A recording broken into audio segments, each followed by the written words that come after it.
Okay, now we're recording. There's just some questions in iLearn that we can just go down the list and answer them, I guess, one by one. And then Saeed, at the end, we all have to go around and just kind of, I don't know if you heard this part, but at the end we have to go around and just kind of say what we personally would recommend that John do with his company. And then, yeah, then we just have to submit this video. I'll submit the video onto iLearn. Thank you so much for doing that. Yeah. So the first question, do you guys have the questions? Yeah. Cool. Yeah, I got them pulled up here. We're looking at the same ones. The first one should be, what do you think of Osher's process for identifying opportunities and building companies? Yes. So I guess I can jump into that. I think that he's really good at identifying opportunities. You know, through there, his background is really strong as far as, you know, he was involved with the toys and the suckers, and he was involved with just a lot of different things. From my perspective, it seems as though he's maybe a little bit more of an inventor. He does have strong business skills, but it seems to me like his excitement and his joy comes from the invention process and the startup process. So he's really good at starting a company and building a company and finding an idea to kind of launch into a business. Yeah, totally agree with you. It says that when he was a teenager, he started like an earring business, and then just a little bit later in college, he started a clothing business, and then all those other businesses he started, which is pretty crazy. So I kind of agree. Like, he's very much an inventor with the toy company and things like that, which is really cool. You know, by definition, an entrepreneur, it's technically what he does.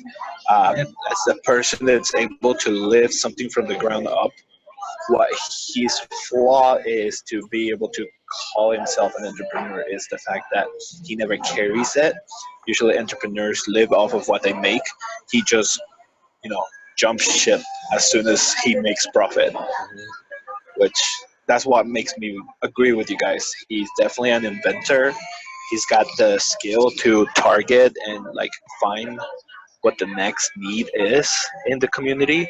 But as far as an entrepreneur, cultivating what he's creating and living off of that, you know, making a legacy, that part right there is what he's missing in order to become an entrepreneur. Yeah.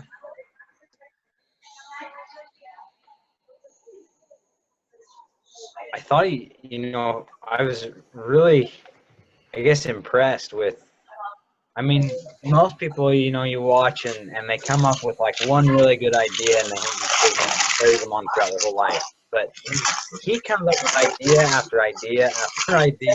I mean, he has all his baby products and the conserve products where, you know, he was helping people conserve energy, and he has some really good ideas.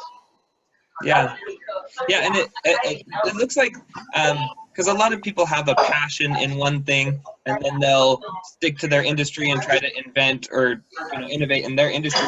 But it looks like he just finds just anything. Like it said when he was a teenager that he observed that lots of girls bought earrings, and then with the baby line, the baby products, he said that he just saw that there wasn't a lot of innovation going on. So it's almost like he doesn't really care at all what the product is, just as long as he gets to, you know, innovate and use his brain and try to build something. Yeah. Which I think there's, I don't know, in my experience, I've kind of seen there's the kind of that entrepreneur that really just likes building just for the sake of building. And then I think there's also entrepreneurs that are pretty similar, but they kind of are more sticking to their industry. Okay, how can I help myself get this done easier, or a product that I can make to help me, and not just, you know, I love to create, so I'm going to create whatever I can think of. But and he's definitely that first one. Yeah. I was really impressed with his ability to, I guess, his fearlessness, I guess that would be the best way to put it. When you talk to someone and they tell you about their experience, starting a business. For example, I'm here in Idaho. I actually know Frank Vandersloot really well, which is the owner of Melaleuca and like 20 other industries. And I happened to be on a meeting with them where they asked him, "Were you scared when you first started Melaleuca?" And he said, "Oh heavens, yes! Like it was, it was perhaps one of the scariest moves I've ever done in my life, and it actually took me 2 tries to get it right. Somehow, this guy over here we're reading about, it's like the opposite. It's someone that he is someone that comes up with an idea, executes without a flaw, which is impressive. Um, I don't know how he is not scared. I guess they just made up the story or something. But it it's if I was to put myself in that situation and say, can I do what he did and not be scared? Heavens no.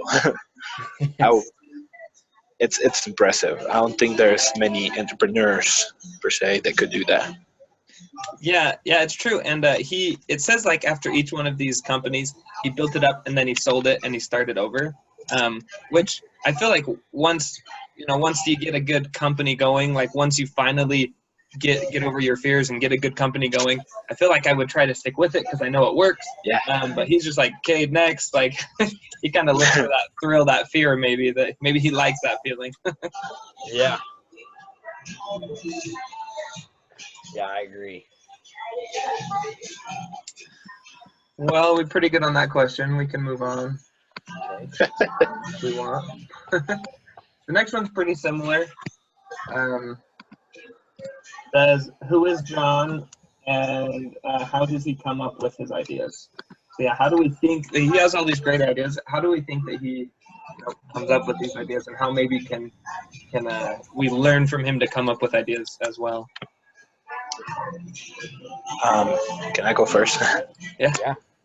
I think he is a great marketing individual. Like his forte, it's not so much of the engineering. He comes up with a great idea. He knows how to make it happen, but his ability comes from seeing the need, and he targets those needs. As ridiculously small as they look, he makes them big. Like earrings. I mean, Yeah. he makes 85% of profit on some of those businesses with small and simple things. I think that's his skill. Like he's a really good marketing leader, per se. Mhm. Yeah, I too. I think that his, there's different, like we were talking about earlier, there's different types of entrepreneurs, and inventors, and his comes from, he just has that ability to see a need and be able to create a solution in his mind. Like he realized that there was a need for a cheaper electric toothbrush, and so he just went to work on how to get it done. And I think the other thing he does really well, with coming up with these ideas, is he surrounds himself with people who can help him perfect those ideas. It sounds like he has a pretty good team that's helping him, perfect the engineering and the creation of the final product that they actually came out with. Something that I don't know if I necessarily agree with, but maybe I should, because obviously he's successful in what he does. But and I don't know, it doesn't give us that much information. But when he comes up with his ideas, it's almost like there's not a whole lot. And I could be wrong. I'm sure there is, but it looks like there's not a whole lot of like market research going on. He just sees that girls like earrings, and so he makes earrings. Or one day he was walking down the baby aisle at Walmart and noticed there was nothing new. Or maybe his wife mentioned that there's nothing new, or whatever.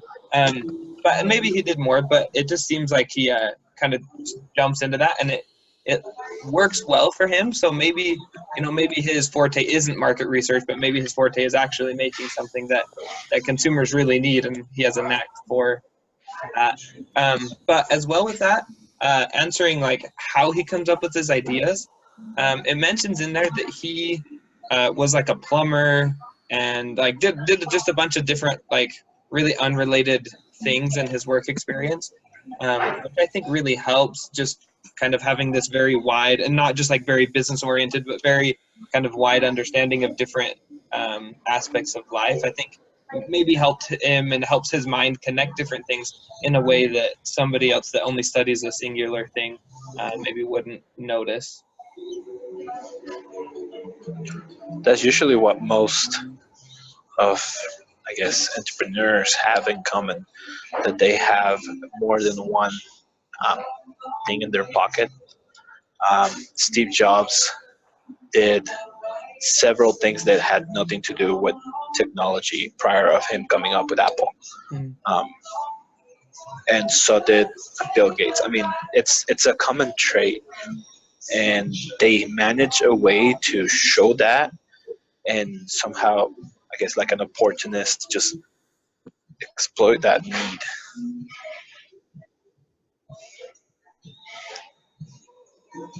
Yeah, it's funny that you say that, Jordan. There was a couple of things that, and I was looking through some of these different questions, and this isn't one that's addressed, but one of the concerns that I kind of had, and hopefully I'm not jumping ahead here, but I like he goes through the list of general mistakes that, and there were several in there that actually stood out to me from this idea that like kind of made me nervous. Like number 13 through number 16. One of them was lack simplicity. The other one was lack clarity of one's long-term aim to business purpose, lack of focus and identity, too many directions at once, lack of an exit plan and strategy. And as I read all those, I was thinking, man, those are all things that I feel like he's facing again, that he's right back into those same general mistakes that he says he doesn't want to make, that I worry he's making again. Like they're not really sure what direction to go. Do they need to expand? Do they, and that's part of the case study, is to figure all those things out. But I just thought, if those were his general mistakes that he's trying to avoid, I feel like John's kind of taking himself right back into the same position. Yeah, that's true. That's an interesting point. I think their idea is simple, like we're going to make toothbrushes, but it talks about when they started selling them, they noticed that there were like issues and like, oh, it has to be waterproof, and oh, like we didn't think about these things, and and yeah, in that, like it starts to become, like they don't have people that are talented enough. Maybe they didn't have the right engineers or whatever. But yeah, that's a good point. I think my favorite thing that I saw as far as mistakes was running out of money. Just about everything was about funding, which is funny because it has to do with that other class, or I think it's this one. I don't remember. I'm taking too many. That talks about where the funding it's coming. It kind of it kind of gives me a common question, which is, how does he manage to fund his ideas every time? Like, I feel like the money that he makes out of the last one goes away on the new one, and then he starts over. Does that make sense? Yeah.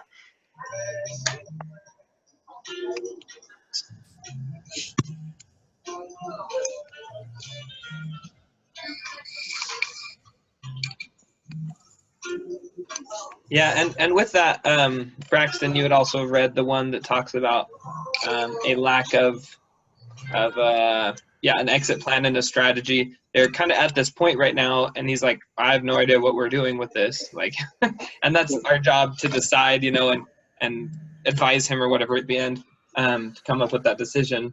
But he's like, well, we're going to try to do this thing and partner with this guy, but hopefully it works. Hopefully, hopefully we don't run out of money. Hopefully, it's just kind of a lot of guessing, it looks like, going on. Yeah.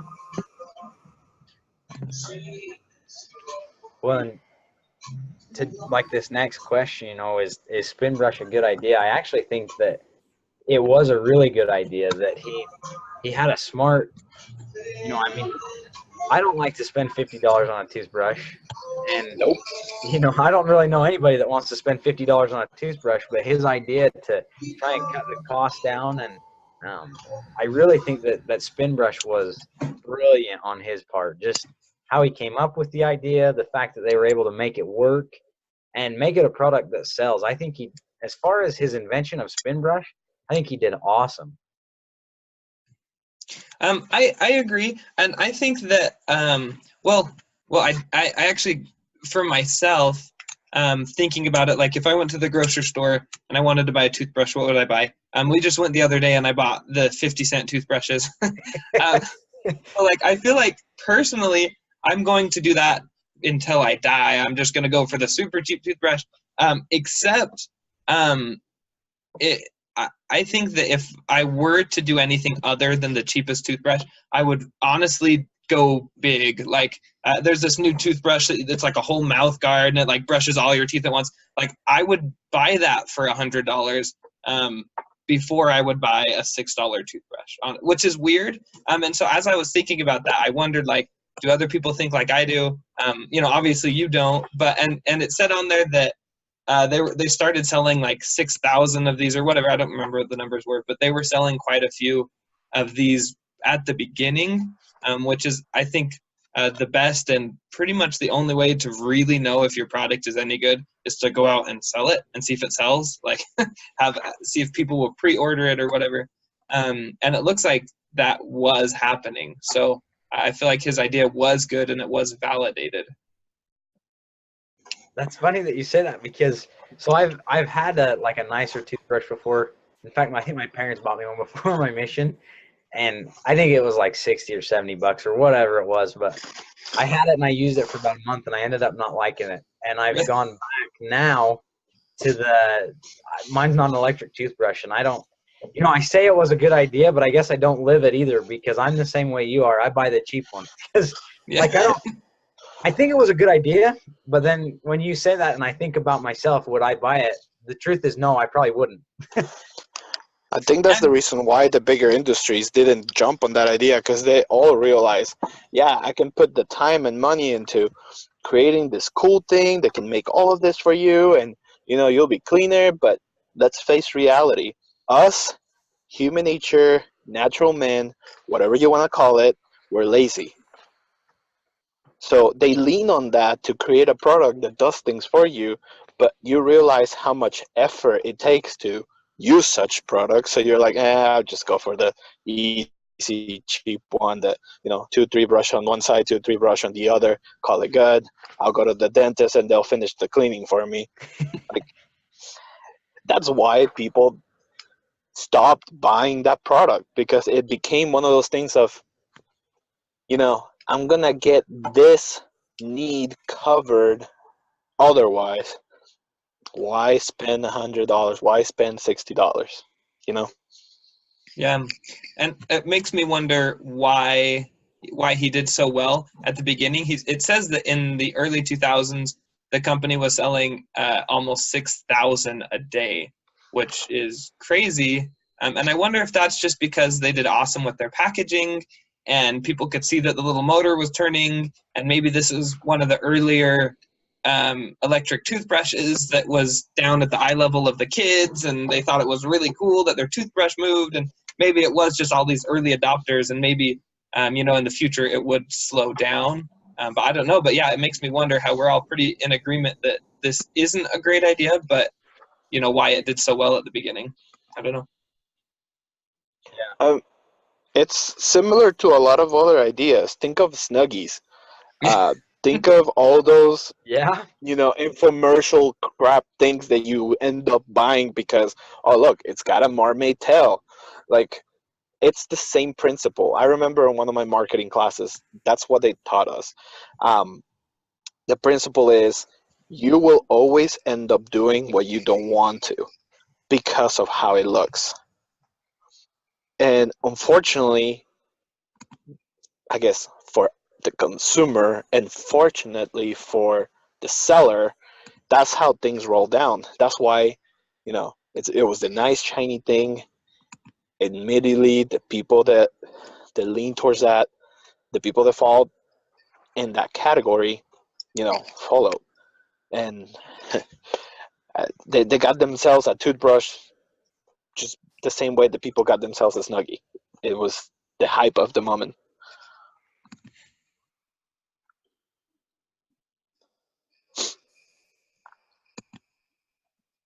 Yeah.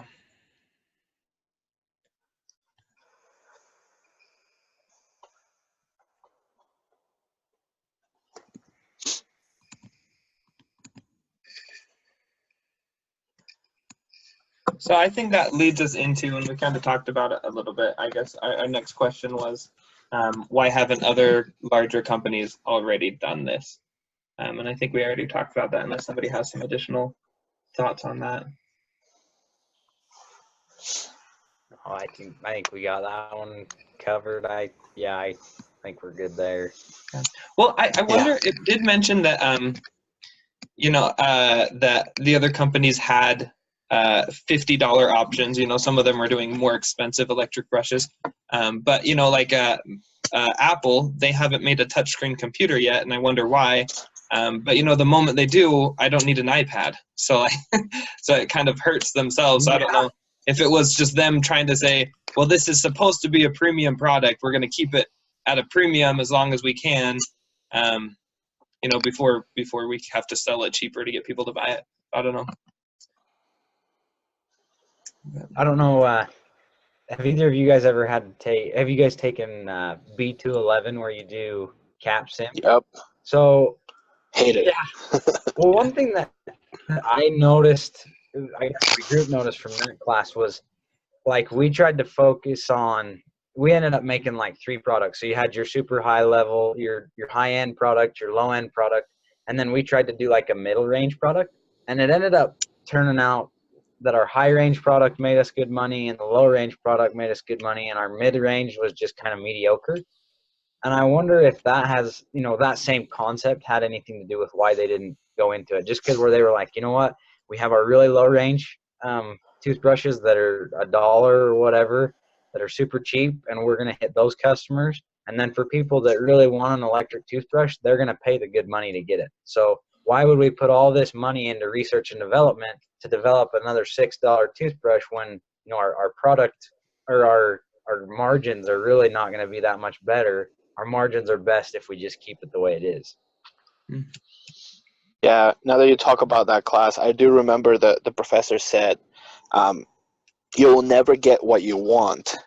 If you were to ask a customer, what would you like on your phone, they will tell you something unrealistic or unattainable. So taking that into consideration when you talk about toothbrushes, technically speaking, what they were giving the customer was the high end on 211, the one that gets obsolete the next year, that you have to keep putting money to keep up with, just like they do with phones. Or, your 50 cent has worked since 1980, it's the same principle. It's a short and steady job, or like pouring money into something that eventually is going to become obsolete and is going to be on that mediocre stage. Mm-hmm.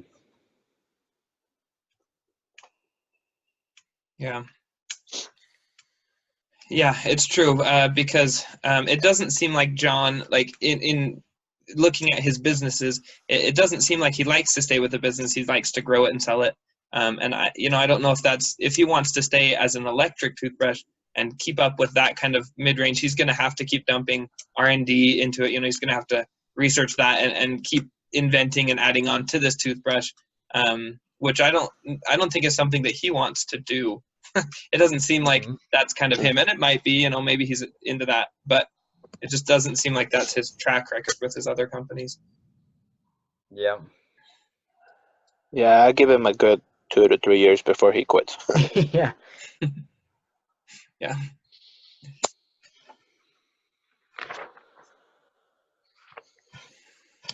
I thought this next question about how much was Spin Brush worth was interesting, and I've been trying to decide on a number for that. That's why I've been looking all over in here, and I looked before too. I haven't really been able to find a way to put a concrete number on it for sure.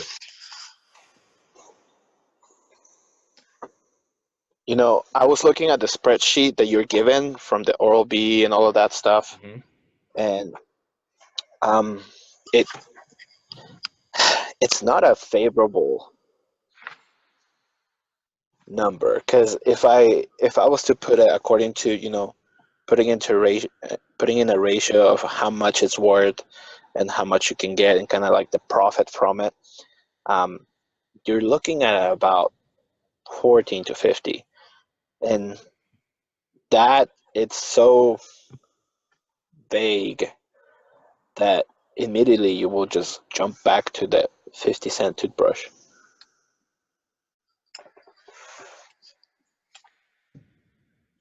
Well, just like, so they said that they were selling 6,000 of these a day, towards the end of, or towards early 2000, which, I mean, if it kept up at that rate, which I don't know if it would. I don't think it's going to stay that rate. I think that they'll see, kind of how we were talking, it kind of spiked there at the beginning, and I think they'll see a slow decline until they reach a kind of a plateau. But if they were to stay at 6,000 a day, if they're selling them for $6, that's $36,000 a day. And if you were to do that for a year, that's 13 million, which I personally don't think that that's his company's worth 13 million at this point. Yeah, I agree. I think what he has here is a good product, but I'm not sure that it's a company. I think that it's more of a spin brush product, but it's not like a full, like Colgate, where you got Colgate, who is a big company. They've got several different toothbrushes and toothpaste and all sorts of different things. I don't think that John's company at this point is ever, I don't know that I see the future of it being that type of a company. I see this more as a product that eventually is going to be sold to somebody like Colgate or Procter & Gamble or whoever. Yeah, I think if anything, with the patent and everything that he's got on it, he should just treat it as a product, get loyalties out of it, instead of, giving it a net worth. Mm-hmm. You will think, with those numbers, when you divide everything out, he's making about $50 average on that. If it was to maintain that in loyalties and letting the bigger company put the money towards research and development, he'll be better off than trying to put a number to a non-existent business. Yep.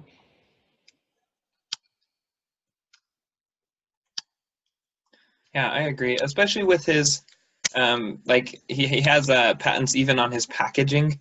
The Try Me feature, apparently, like you see that all the time now, but I wonder if that was one of his patents or something, like that I'm sure that and not just the toothbrush industries would also be interested in. I mean, it would be nice. I agree. He should sell that as a product, and maybe as different products, and sell off those patents. Mm-hmm. I think that let's see. I'm trying to remember which company it was that he was talking to.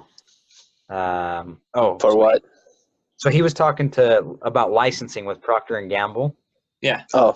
And the goal was to license with Crest and use that they could use the spin brush. So basically that it would be a Crest brand spin brush and he would be licensed with them. And I actually thought that was a really good idea for him, because then, as all you guys were just saying, they take on a lot of the risk in research and development and also the marketing end of it and the distribution of it. They have to take on all of that, and he just kind of he either collects royalties from it or however he ends up structuring his deal. But you see in his past, he's the type that he builds a company and sells it off, makes his money, and goes on to the next product that he's going to invent. Hey, I think truly his passion. Oh, sorry to cut you off. The meeting's going to end like right now. So I'm just let it end. I'm just going to send you another email, and if you can send it to Ed again, and then just jump back on there, and it'll bring us right back. Perfect. Awesome. Okay. See you guys in a minute. Okay. There we go. Okay. Now that we're back in, Jen, just so that you know, I'm Jordan. Guy in the white shirt, that's Braxton. And then the one in the suit, that is Ed.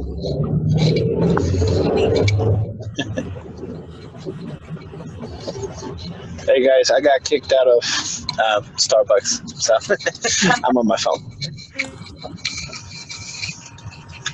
You would think that they'll let you sit there for a little longer, since they sell coffee, but I guess not. Yeah. All right, I'm almost home, but if you guys want to get going with this, we can keep going. Okay. Yeah. So, Braxton, do you remember what your thought was before I cut you off? No, you're good. Let's see. I think I was just talking about what John should do, like kind of what John should do, and I'm just saying that I think that he should basically sell it to Crest, Procter & Gamble, who he's had a discussion with already about selling the product to him. And I think that's after we've learned everything about him and kind of the way that John acts, how he's kind of an inventor, he likes to create products and start businesses and build them up. I think if he were to do that, it would end up being probably the most profitable for him, allowing them to take on some of the risk and also put in some of the product research and development for years to come. And in the long run, I think that's what will make John the happiest. Yeah, I agree with that. Yeah, Jen, we talked about how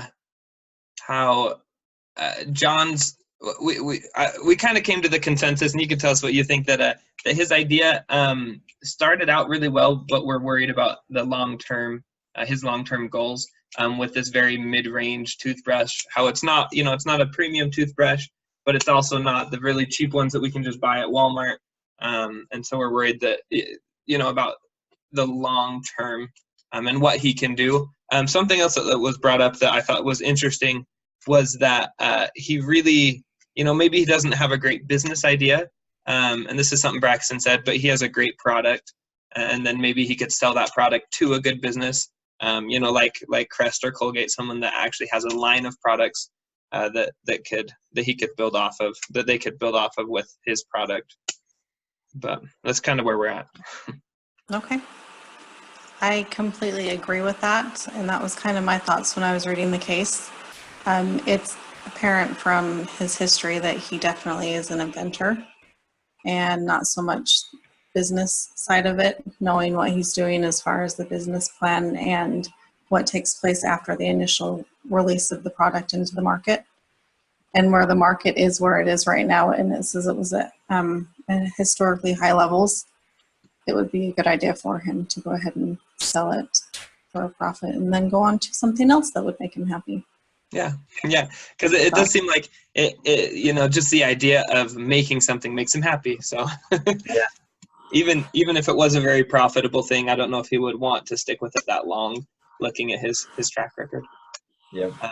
But it makes me wonder what value, if he's trying to sell it because it's not a good long-term product, are these other companies even going to want to buy it from him? It said he was trying to set up some licensing with Crest, but I think it said but they hadn't made a decision yet or something. I wonder if it's because they really just don't think it's a great idea because they haven't done it before, it said. So I don't know if maybe there's something holding them back. And it's just poses another question. What can he do if nobody wants it? Should he try to keep it going? Does he just stop? What are his options then if people don't want to buy it from him? Question. That's an interest. I didn't, Yeah. when you asked that, I was like, I didn't think about that, but I wonder if, because he does have some people that are working for him. Just an idea, throwing ideas out there. This surely may not be the right one, but I wonder if any of those guys would be interested in maybe taking over the business end of it and allowing John to go on to another thing. Maybe John still holds a percentage of the business, but he allows them to buy 10 or 15 or 20 or however, whatever percentage he wants to sell, and allow him to go on and invent something else while still keeping a little bit of equity in the company. Yeah, I think that would be a great option for him, to just kind of get out of it and get out of the risk, as long as somebody on his team actually thinks that they can, if they think they can actually do well with it and run with it. But yeah, that would be a good option for him, I think. Because somebody on his team hopefully believes in the product. Yeah, I hope you do. I mean, for the amount of time and effort that they put on that thing, you would think that, there's more than one person believing in the product. It kind of reminds me of what happened to Blockbuster and how Redbox tried to sell their idea originally to Blockbuster. They were, giving them the option of, leave aside the stores. Not everyone will want to come in and buy popcorn with their VHS. Things are going to change. And they totally denied it, said it was never going to go anywhere. And now they're, bankrupt, and Redbox is banking billions. I think, if you take it in that perspective, Crest could learn something from that. And, maybe it's something that you don't want to pass on because it could make you even more wealthy than what you already are,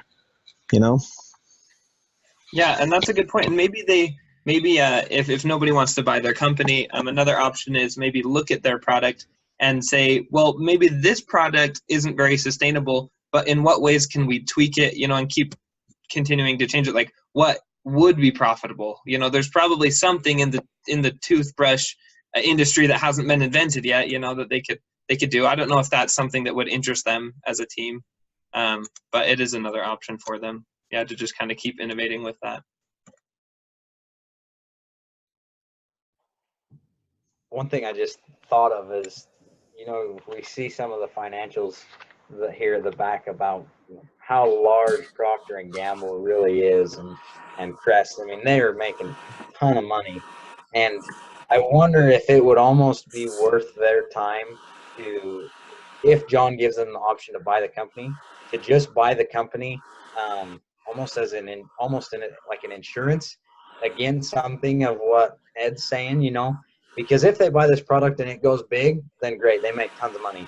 And if they buy this product and it doesn't go big, then yeah, they might lose a little bit of money, but they would be able to hopefully get out of it. But if they don't buy the product and it does go big, then they're going to be, kind of shoot themselves in the foot. Like, dang it, we should have bought that.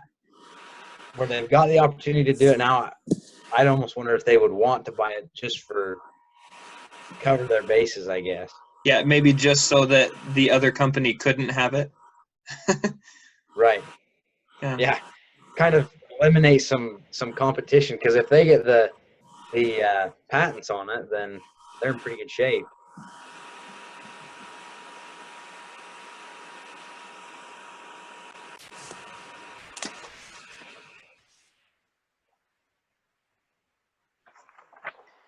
Well, I think we can probably just kind of, the last two questions are just kind of more discussion questions, and then we can kind of discuss those for a second just for our personal gain, and then we can wrap up with kind of our summary of what we've decided. So the first question is the second to last question is just how do we analyze a case? Have you guys had any, how was your experience with analyzing this case or other cases? Did it go well? Was it harder? Do you have any good tips for those of us that read slowly?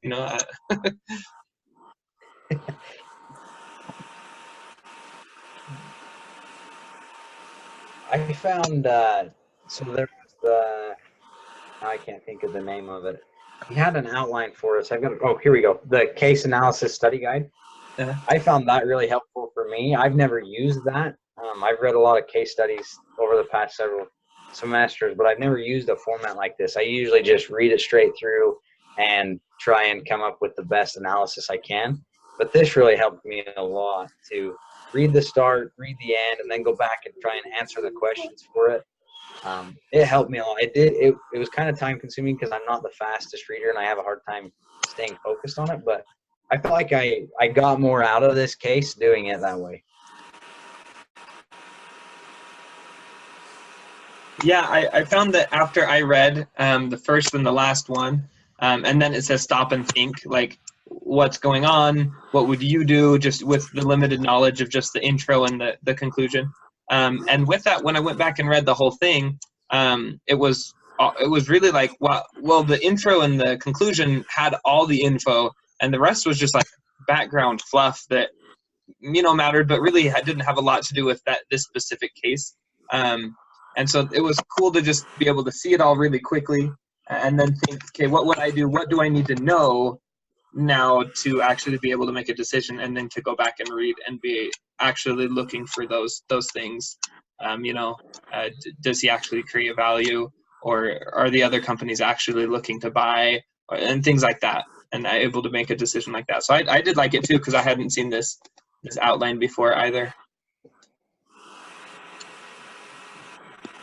Yeah, I'm the same way. I've had several different classes where we've had to do case studies, and I really wish I would have had this format several semesters ago. Me I really too. appreciated the videos that they put up with Brother Crawford, kind of going over this case and showing how he does it. And it made a lot more sense to do it the way that the outline and the videos showed. I think it's more effective and efficient. Yeah. You will think that in Business 100 they will focus on that instead of, you know, talk to 5 different businesses and get mentors and find out if you like it or not. You know, thankfully I was starting my junior year when I met my wife. She's an English major, so she taught me how to cram read stuff, which is similar to how he outlines things. So it was really easy to use his method and kind of like use mine as well. I was always told to look at the title as well, make an assumption, read the ending, do what they don't what they tell you not to do with books. Go to the back and read the back of the book, find out what happens. Kind of the same scenario. I was never told go read the first part and then go to the back. I was always told read the questions, find out what they're looking for, go to the back so you know exactly what the summary is, what you're about to digest, and then go to town and start eating. So I'm glad that he gave us that extra step, because it made me not have to eat everything all at once. You know, I had time to digest. Yeah, that's great. I agree, because I always did that as well. Read the questions and then go find the answers. But I really do like this. Something that just came to my mind, and it kind of goes along with the last question, just like what questions have we learned to ask as an entrepreneur? In the outline, it says at the very end, after everything, it basically says to like question your own hypothesis. Like, what if, you know, what if this happens? What if this doesn't work at all? I did IBC last semester, and we opened up a food business. And something our leader, our sensei, always said was, what would happen if you guys lost the ability to sell your food at this place? Or, you know, what would happen if your suppliers, you know, ran out of flour? Or what would you do?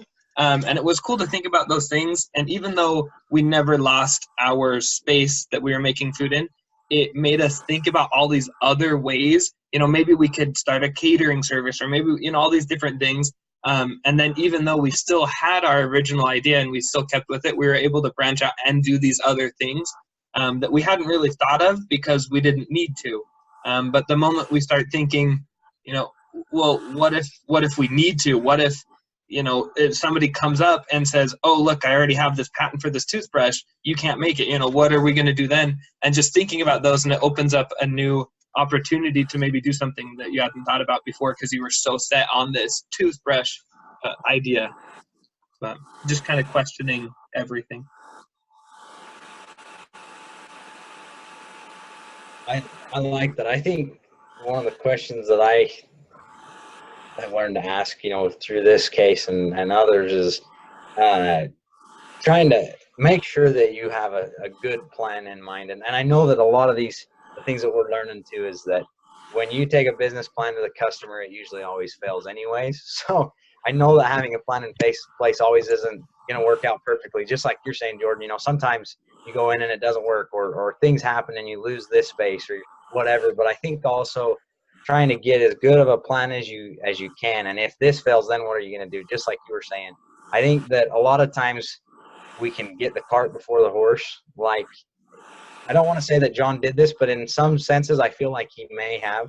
He had the funding, but on the other hand, I don't know that he had a real plan of what he was going to do with the company once he created this product. What was he going to try and go big with it? Was he going to try and branch out? And those are all the things that he's trying to decide here. But I think that might be the hardest part of being an entrepreneur, is trying to answer those questions. You know, where do I go with it once I do have the idea?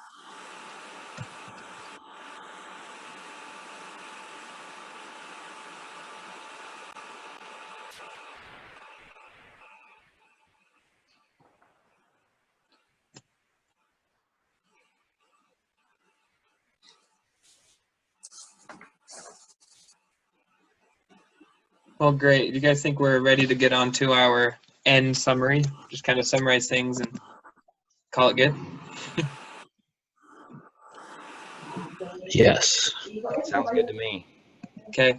Brother Roper said that, if you haven't read it yet, it said that we'll just kind of, and we're kind of at a consensus. I think we can all just kind of describe what we think, you know, as a group, what we think John could do. If anybody disagrees or agrees with different things, you know, mention it.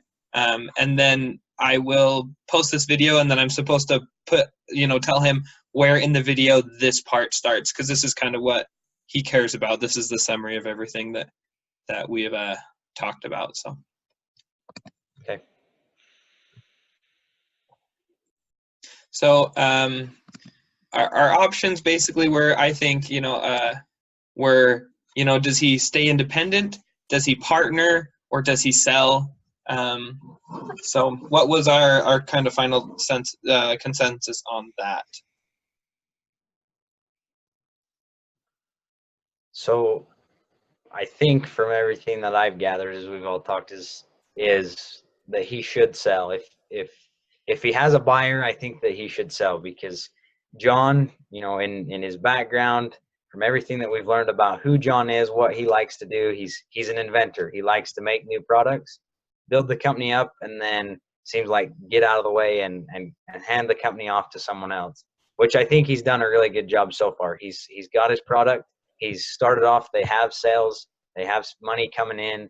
I think he's at that point now where he can sell the company, step out of the way, and if a larger company gets a hold of it with a really good marketing plan, they may have a shot at making it go big.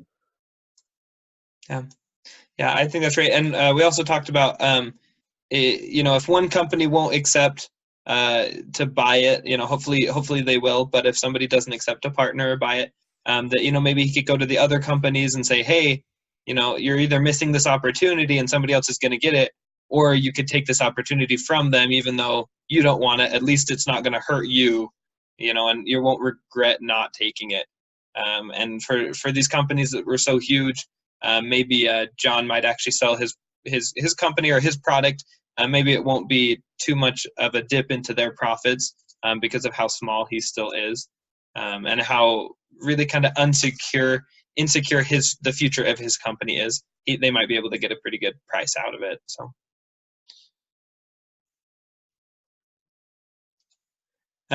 We also talked about how what happens if none of these companies want this product, and how hopefully maybe someone on his team maybe could step into the leadership management role and take over and maybe run with that, and John could still own a part of that company, but not have as much risk involved, as he could step away, and he could also move on to go do other things. Like you said, Braxton, he's an inventor and he wants to do that, so he could be free to go do that. I think at one point, worst case scenario, he should break even, I guess, per se. Have someone to not just like carry on, but maybe buy him out at that point, because you never know. Like one of his main issues was financing. having enough money or making enough money. It seemed to be like, he wasn't great at managing that portion. So if worst case scenario, he can break even, that'll be probably what I'll do too. Yeah. I agree. He said earlier in the case that he wanted things to stay simple. And as you enter the market with a new product, after it's gone through all the testing and it's actually in the process where they're selling it, that's when it becomes complicated. And I don't think that his mindset or his personality is one that likes that complication of the business and the different financials and things like that that are required to keep the business up and running. So ideally he would sell if it's possible to find a buyer that would take it, or break even, buy out somehow so he can move on and invent something differently. Cool. Well, looks like we're all in consensus. Sell the business. Yep. Get out. Cool. Well, is there anything anybody else would want to say before we take off? Yes, but it doesn't need to be recorded. Okay.